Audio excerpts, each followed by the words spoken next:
While daring astronauts are conquering outer space, other less publicized flyers are exploring little-known and still primitive regions of this Earth. New Guinea, giant mountainous island sandwiched between Australia and Southeast Asia, was for centuries shunned as the home of fierce headhunters and cannibals. The discovery of gold-laden rivers, of high valleys and hidden Shangri-Las, peopled by long-lost Stone Age tribes, have brought this country into the news.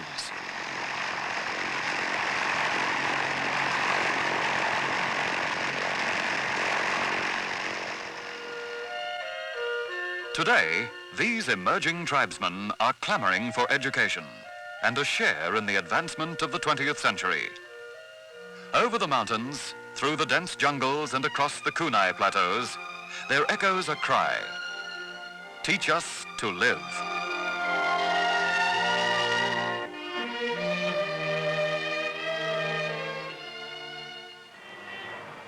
In recent times, dramatic changes have taken place. Port Moresby, New Guinea's administrative capital, is a symbol of the establishment of a civilized order here. But only a short flight away is a primeval watery wilderness, rarely seen by Western eyes. Along these steamy lowland shores are the haunts of wildfowl and crocodile, and the thatched villages of Papuan fishermen.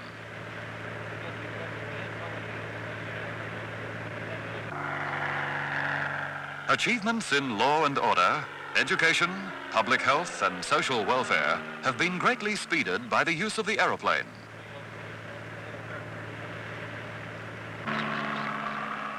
The dedicated pilots of the Seventh-day Adventist Air Fleet fly many thousands of miles every year over dangerous terrain as they visit remote highland clans. Here, missionary pilot Colin Winch makes friendly contact with the notorious Kuka tribe. Until recently, these were the most feared warriors in the Eastern Highlands. With no mechanical knowledge, they're intrigued by this magic bird that has dropped out of the skies.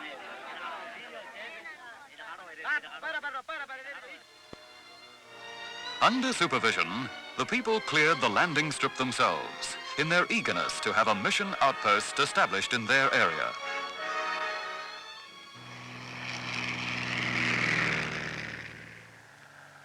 The planes and their pilots continue to fly, ever searching for new landing places in the jungle, new tribes to help with medicine and spiritual uplift.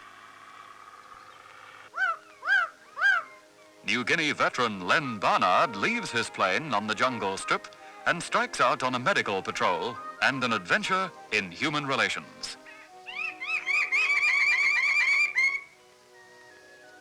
Mission Medical Services aid the New Guinea administration in their mammoth task of controlling infectious outbreaks and bringing a better standard of health to the indigenous people.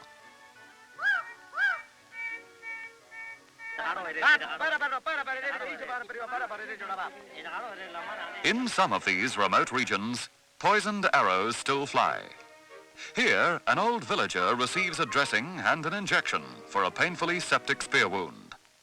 Once more, friendly contact is established among the people that time forgot.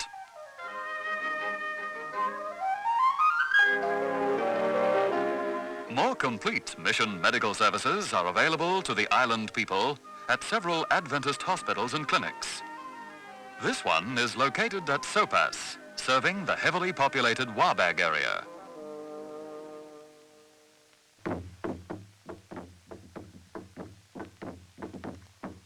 Many are the faces of New Guinea, faces out of an unrecorded past, looking into an uncertain future. The way they go will be influenced by the education they receive now.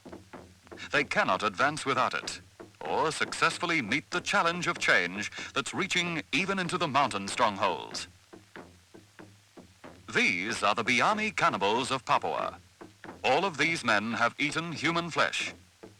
They gaze at their first book with dull eyes and uncomprehending minds.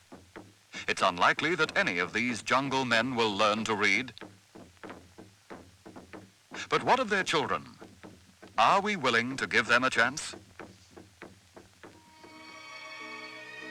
Already, thousands of young New Guineans are being educated at government and mission schools. They come from behind the kunai and coconut curtain to find a new enthusiasm in life.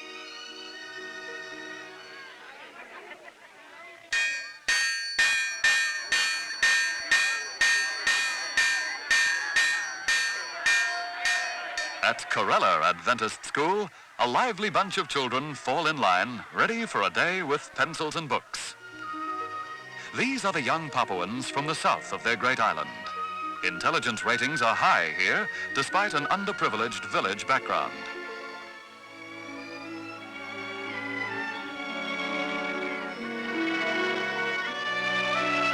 Wanagala is a large marine village in the Marshall Lagoon.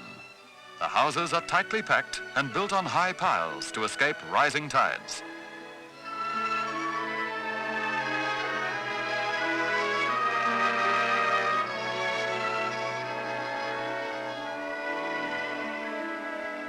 More than 5,000 people live in this crowded environment.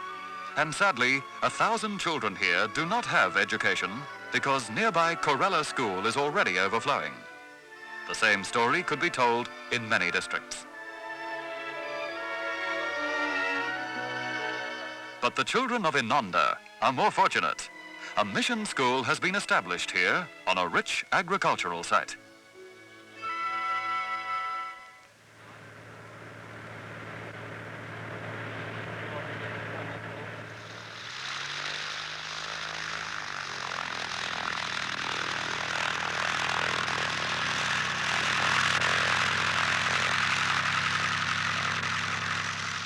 High in the Owen Stanley Range, scene of bitter wartime fighting, airborne visitors come to Ifogi village.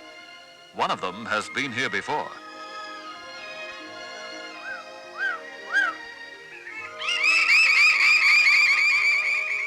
Lester N. Locke, son of pioneer missionaries, grew up in this mountainous region.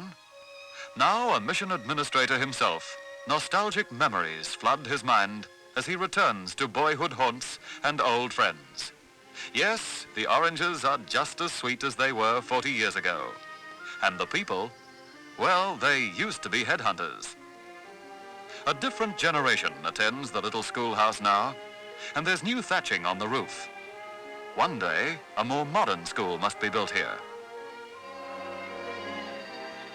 As he bids farewell to the Ifogi people, Pastor Locke remembers the times when he trudged wearily over these mountains on foot. There was no aircraft then, bringing supplies and courage to lonely outposts. Bautama is a long-established central school within driving distance of Port Moresby. The bright Motuan-speaking students come from a widespread district in Papua. Over the years, physical, mental and spiritual standards have always been high at this school.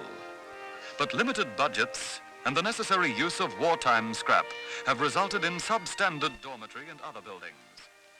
In anticipation of generous worldwide donations, plans are underway to relocate Bautama School on a more suitable nearby site.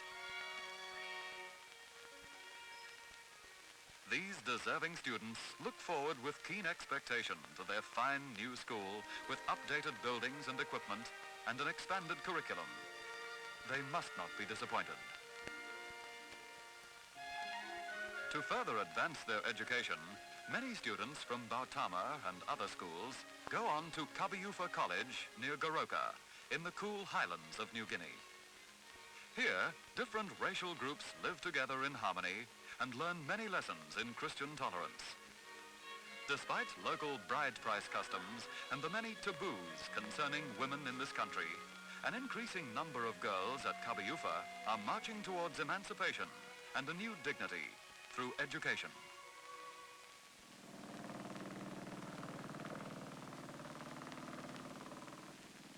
Advanced agriculture is taught and practiced at Adventist schools and colleges. High-quality food for student consumption is produced here, besides a substantial surplus for local sale and shipment to coastal markets. Young New Guineans also learn better building construction.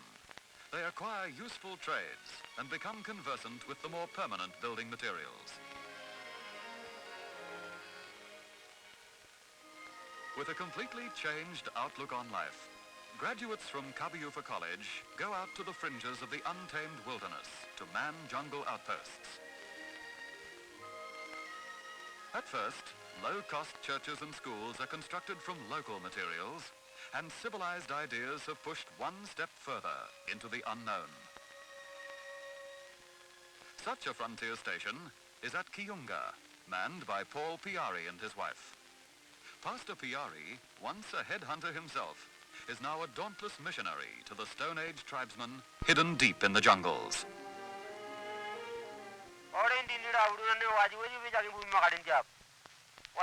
Among the many communications media used in New Guinea are simple finger-operated gramophones and plastic records in the local dialects. These are successfully used by both students and laymen to reach newly contacted illiterate communities. Remember these children? They were photographed way back in 1959. They'd be grown up now, and probably many of them still illiterate, because educational facilities could not be stretched far enough. Even a humble thatched school would have given them a better start in life. Ask yourself, what opportunities would your own children have if they never attended a school, or at best had only 1 or 2 elementary grades? You'd not be happy to have your children spend their formative years in aimlessness. Why should these youth be deprived of total development? Can those living in affluence close their eyes to the fact that poverty, ignorance, and human need exist today in many parts of the world? The Seventh-day Adventist Church accepts the Gospel Commission to extend the healing ministry, both physical and spiritual, to Earth's needy people, and to aid in the education and development of those who, till now, have had little opportunity to participate in the advancement of our age. Some already are assured of a brighter future. For others, it is but a hope. We are planning new schools and improved facilities, confident of your support for the children of the Coral Sea. We know you'll give them a helping hand and do your part in answering their plea. Teach us to live.